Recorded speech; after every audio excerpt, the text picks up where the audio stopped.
सभी को नमस्कार, जय हिंद।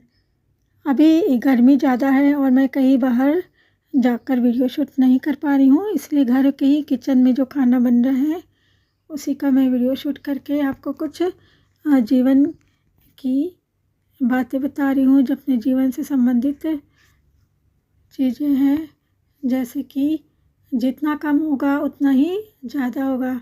आप कहते हैं मुझे खाना अच्छा लगता है, इसी कारण से निश्चित रूप से कम खाएं। आप एक लंबी आयु पाएंगे ताकि आप भरपूर खा सकें, ज़्यादा दिनों तक खा सकें। आप कहते हैं मुझे सोना अच्छा लगता है, इसी कारण से निश्चित रूप से थोड़ी नींद लें, कम सोए। मतलब आप एक लंबी आयु पाएंगे ताकि भरपूर नींद ले सके। आप कहते हैं कि मैं उसे बहुत प्यार करता हूँ, इसी कारण से निश्चित रूप से उसे थोड़ी आज़ादी दें, तभी यह संबंध समय की कसौटी पर खरा उतर सकेगा। आप कहते हैं मैं ऊंचाई तक पहुंचना चाहता हूं, इसी कारण से निश्चित रूप से अपनी आधारशिला तैयार करने में भरपूर समय का निवेश करें। तब तक वह आधार तैयार हो जाएगा जो आपको ऊपर तक ले जाने में मदद करेगा, जिसका अर्थ है कि जितना कम होगा उतना ही ज़्यादा होगा। जितना ज़्यादा होगा हम उसे उतना ही घटा देंगे। अब अगली बात है,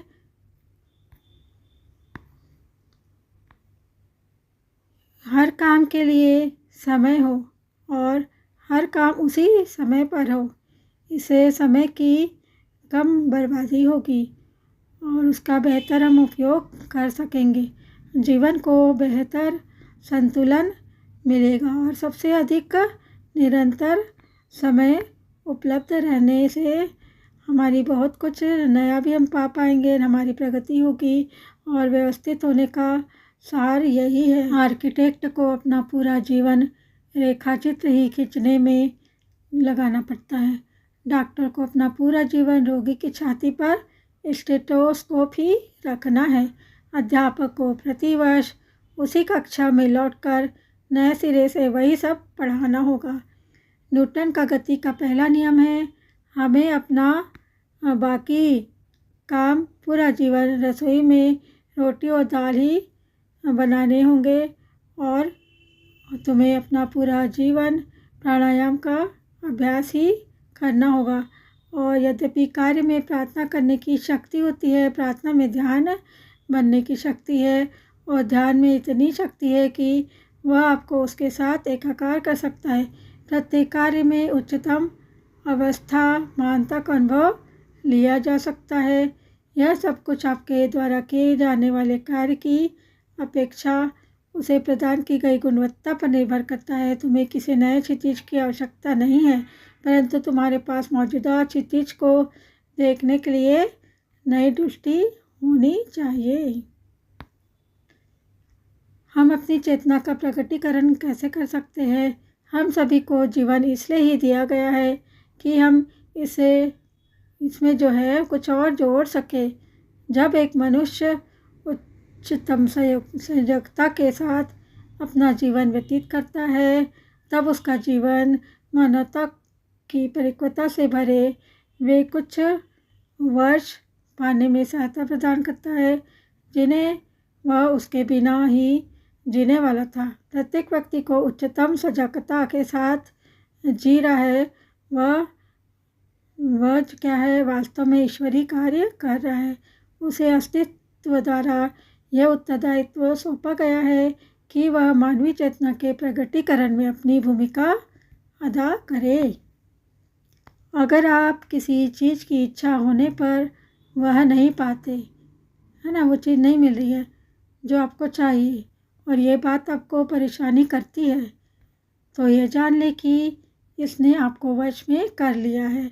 जिसने आपके ऊपर मालिकाना हक जमा लिया है उसी ने आपकी शांति को भी अपने वश में कर लिया है।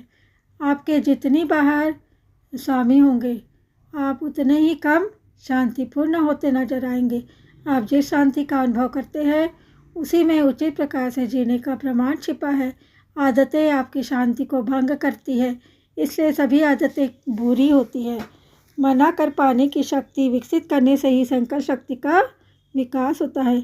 अगली बार जब भी आपको चाहने पर कुछ ना मिले और ये बात आपको बुरी तरह से परेशान कर दे, तो यह याद रखें कि उसने आप पर काबू पा लिया है। उस समय मना कर पाने की शक्ति को प्रयोग में लाए। पूरे 1 सप्ताह तक अपने आप को उस वस्तु से दूर रखें। दोबारा उसके पास जाए, परंतु उसके न मिलने से यदि वही परेशानी या दुख अनुभव हो तो फिर से 1 सप्ताह तक अपने अभ्यास को जारी रखें। यह अभ्यास तब तक जारी रखें जब तक आप उस पर हमेशा के लिए काबू न पाया जाए या आपको उसकी आवश्यकता ही ना रहे। एक बार में 1 सप्ताह का प्रयोग करें, वह पूरे जीवन काल के लिए आप विजय पा लें। अक्षमता या अयोग्यता 3 कारकों में जन्म लेती है: सूचना का अभाव, समझ का अभाव और अनुभव का अभाव। केवल सुनने से ही पहले प्रकार के अभाव को दूर कर सकते हैं। आत्ममनन से दूसरे प्रकार के अभाव को दूर किया जा सकता है और केवल क्रियान्वयन से ही तीसरे प्रकार के अनुभव को या अभाव को हम दूर कर सकते हैं। किसी को रातों रात बुद्धू से बुद्ध नहीं बनाया जा सकता है। इस बात के लिए भी पूरी तरह से आश्वस्त हूँ मैं कि हम सभी एक बुद्धू से बुद्ध के रूप में उत्तरोत्तर परिपक्व हो सकते हैं। सफलता को कभी इतनी आज़ादी मत दो कि वह अहम को पोषित करे। आपकी जिम्मेदारी की भावना में वृद्धि होनी चाहिए। सफलता कोई एक स्तर या अवस्था नहीं है, यह एक उत्तरदायित्व है। जैसे जैसे सफलता की सीढ़ियों पर चढ़े, उसी अनुपात में जिम्मेदारियों की सीढ़ियाँ भी चढ़े। यदि आप सफल होने की इच्छा रखते हैं तो इसका सार यही निकलता है कि आप और अधिक जिम्मेदार व उत्तरदायी भी होना चाहते हैं।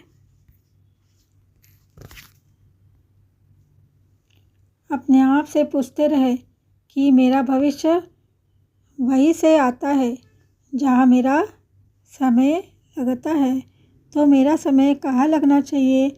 आप जो कुछ भी करना चाहते हैं, आपके पास वह सब करने के लिए वक्त होना चाहिए। कुल मिलाकर जीवन में हम एक ऐसे मुकाम पर पहुंच जाते हैं जहाँ समय हमारे लिए लगभग हमारा ईश्वर ही बन जाता है। संघर्ष, पीड़ा, चुनौतियाँ, परीक्षा की घड़ियाँ, कठिन समय, ये सब उस व्यक्ति के शब्दकोश के अंग है जो केवल अपने निचले स्तरों पर दबाव पड़ते तो देख रहा है, परंतु उसे यह एहसास नहीं हो रहा है कि इस प्रक्रिया में उसके उच्चतम स्तर को कितनी प्रसन्नता का बोध हो रहा है। आप कह रहे हैं कि इल्ली पर दबाव डाला जा रहा है और मेरा कहना है कि तितली जन्म ले रही है। जब भी मनुष्य को कड़ा परिश्रम करना पड़ता है, ईश्वर को प्रसन्नता अनुभव होती है, क्योंकि इसी दबाव व परेशानी के चलते ही तो मनुष्य का सृजन होता है। आप कोई बात कैसे करते हैं यह मायने रखता है। अगर आपको कोई तीर आकर लगता है तो आप बैठकर यह विश्लेषण करते हैं कि यह तीर किस सामग्री से बनाया गया है। या जब शब्द लोगों के नाजुक चित्तों को आहत कर जाते हैं तो वे उन शब्दों द्वारा स्पष्ट किए जा रहे अर्थों की परवाह नहीं करते। बात को साफ तरीके से कहना कभी समस्या नहीं बनता, पर जब हम उसी बात को मुंहफट तरीके से प्रकट करते हैं तो यही से समस्याएं पैदा होती है। केवल भोजन के पकाने का तरीका ही मायने नहीं रखता, यह भी देखना होता है कि आप उसे किस रूप में परोस रहे हैं। अच्छे संप्रेषण से एक संबंध पोषित होगा। अनुपयुक्त संप्रेषण संबंध को पूरी तरह से तोड़कर रख देगा। संप्रेषण मतलब बातचीत करने का तरीका। यह ध्यान एक अद्भुत रूप उत्पाद है और ध्यान केंद्रित करने के लिहाज से बहुत बुरा बिंदु भी है। जब आप अपने काम के माध्यम से स्वयं को प्रकट करने लगते हैं तो धन स्वयं ही एक प्राकृतिक उत्पाद के रूप में आपकी खोज में आता है। यदि केवल पैसा कमाने पर ध्यान दिया जाए और काम को केवल साधन माना जाए तो ऐसा कभी नहीं हो सकता। सबसे बड़ा गर्व का भाव यही है कि आप अपनी नज़रों में ऊंचा महसूस करें। अपनी ही नज़रों से गिर जाने से बुरा तो कुछ भी नहीं हो सकता है।